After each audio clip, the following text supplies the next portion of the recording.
নমস্কার বন্ধুরা, আজ আমি আপনাদের জন্য একটা দারুণ মিষ্টি রেসিপি নিয়ে এসেছি। দেখতে পাচ্ছেন কত সুন্দর দেখতে লাগছে এগুলোকে। এগুলো কী দিয়ে তৈরি বলুন তো? এগুলো সুজি দিয়ে তৈরি করা ক্যারামেল সন্দেশ আজকের রেসিপি। অসাধারণ লাগে, বানানো ভীষণই সোজা। চলুন দেখে নেওয়া যাক কীভাবে বানাবো। সুজির ক্যারামেল সন্দেশ বানানোর জন্য এখানে নিয়েছি মোট 1 বাটি ভর্তি করে সুজি। আমরা আজকে বাকি সমস্ত উপকরণের মাপ কিন্তু এই বাটি দিয়েই নেব।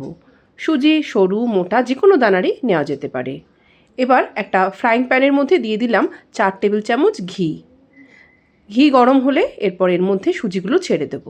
ঘিয়ের পরিবর্তে আপনারা এই কাজটা সাদা তেল দিয়েও করতে পারেন, তবে সাদা তেলের পরিবর্তে ঘি দিয়ে করলে অবশ্যই সন্দেশের স্বাদ অনেক বেশি ভালো হবে। সুজি ছেড়ে দেওয়ার পরে গ্যাসের ফ্লেমটাকে লো টু মিডিয়ামে রেখে সুজিটাকে ভালো করে ভেজে নেব, যতক্ষণ না অবধি সুজির কাঁচা গন্ধটা চলে যাচ্ছে আর সুজি বেশ সুন্দর ঝরঝরে তৈরি হচ্ছে। ভাজা ভাজা হওয়া অবধি সুজিটাকে খুব সুন্দর করে ভেজে নেব, তবে খুব বেশি কড়া করে ভাজবো না, মানে সুজির রং যেন পরিবর্তন হয়ে লাল না হয়ে যায়। লাল হওয়ার ঠিক আগের মুহূর্ত অবধি সুজিটাকে ঝরঝরে করে ভেজে নেব। দেখুন আমার সুজি ভাজা হয়ে গেছে। এবার এর মধ্যে দিয়ে দেব গুঁড়ো দুধ। যে কোনো ব্র্যান্ডের মিল্ক পাউডার আপনারা ব্যবহার করতে পারেন। যে বাটির মাপ করে সুজি নিয়েছিলাম সেই বাটিরই মাপ করে গুঁড়ো দুধ 1 বাটি নিয়ে নিলাম। গুঁড়ো দুধ দেওয়ার সময় অবশ্যই গ্যাসের ফ্লেমটাকে বন্ধ করে দিয়েছি। আমার গ্যাস কিন্তু এখন পুরোপুরি বন্ধ আছে। এখন সুজির সাথে গুঁড়ো দুধটাকে ভালো করে মিশিয়ে নিচ্ছি। আজকের এই সন্দেশ তৈরি করাটা কিন্তু খুবই সোজা। যা যা উপকরণ নেব সবই 1 বাটি করে, তার মানে সুজি নিলাম 1 বাটি, গুঁড়ো দুধ নিলাম 1 বাটি। এবার এটিকে এক সাইডে সরিয়ে আরেকটা প্যানের মধ্যে নিয়ে নিচ্ছি 1 বাটি চিনি। এখানে আমরা চিনির একটা ক্যারামেল তৈরি করব।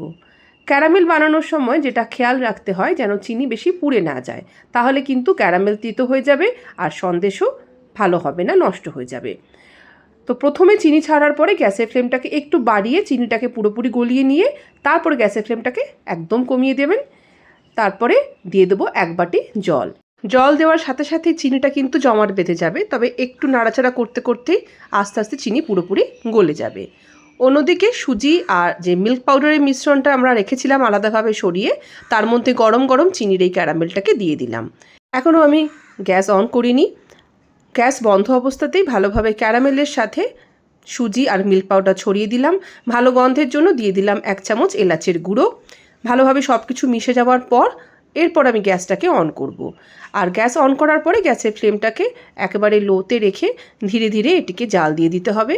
মিনিট 7-8 সময় নিয়ে আমাদেরকে এইভাবেই কড়াইয়ের মধ্যে কন্টিনিউয়াসলি এটাকে চালাতে হবে, না হলে কিন্তু এটি তলা দিয়ে লেগে যেতে পারে, পুড়ে যেতে পারে, তখন কিন্তু আবার মিষ্টির স্বাদটা ভালো হবে না। তো 7-8 মিনিট এভাবে জাল দেওয়ার পরে দেখতেই পাচ্ছেন আমাদের মিষ্টির মণ্ড কিন্তু পুরোপুরি পাক দেওয়া হয়ে গেছে। এখন যে পাত্রে মিষ্টিটাকে সেট করব সেই পাত্রের মধ্যে একটু ঘি লাগিয়ে দিয়ে তারপর মিষ্টির এই মণ্ডটাকে ছেড়ে দিলাম। এখন ভালোভাবে এটাকে ছড়িয়ে দিচ্ছি, লেবেল করে দিচ্ছি। লেবেল করে দেওয়ার পরে উপর থেকে আরও একটু ঘি ছড়িয়ে দিলাম। শেষে এরকম ঘি দিলে মিষ্টিটার গন্ধটাও বেশ ভালো আসে, ঘিয়ের গন্ধটা খুব সুন্দর পাওয়া যায়। এখন উপর থেকে কিছু ড্রাই ফ্রুটস ছড়িয়ে দিলাম। এখানে আমি আমন্ড আর পেস্তা ব্যবহার করেছি। একটু চামচ দিয়ে চেপে দিলাম যাতে এটা সুন্দরভাবে সেট হয়ে বসে যায়। এখন পুরোপুরি এই জিনিসটাকে ফ্রিজের মধ্যে 1 ঘন্টা রেখে দেব, তাহলে দ্রুত এটা সেট হয়ে যাবে। 1 ঘন্টা ফ্রিজে রাখার পরে তারপর আমরা এটাকে বাইরে বার করে নিয়ে মনের মতন সাইজ করে কেটে নিতে পারি।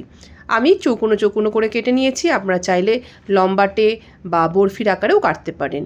এইভাবে যখন খুশি ঘরে থাকা এই কয়েকটা মাত্র উপকরণ দিয়ে সুজির এই ক্যারামেল সন্দেশ বানিয়ে স্টোর করে রেখে দিতে পারেন অনেক দিন অবধি। হঠাৎ মিষ্টি খাওয়ার ইচ্ছা হলে এইভাবে সুজির ক্যারামেল সন্দেশটা ট্রাই করতে পারেন। রেসিপি ভালো লাগলে এটিকে লাইক কমেন্ট শেয়ার করে আর আমার চ্যানেলটিকে সাবস্ক্রাইব করে আমার পাশে থাকার অনুরোধ জানালাম আমার সমস্ত নতুন বন্ধুদেরকে। সবাই ভালো থাকুন, সুস্থ থাকুন, আবারও চলে আসবো। নমস্কার।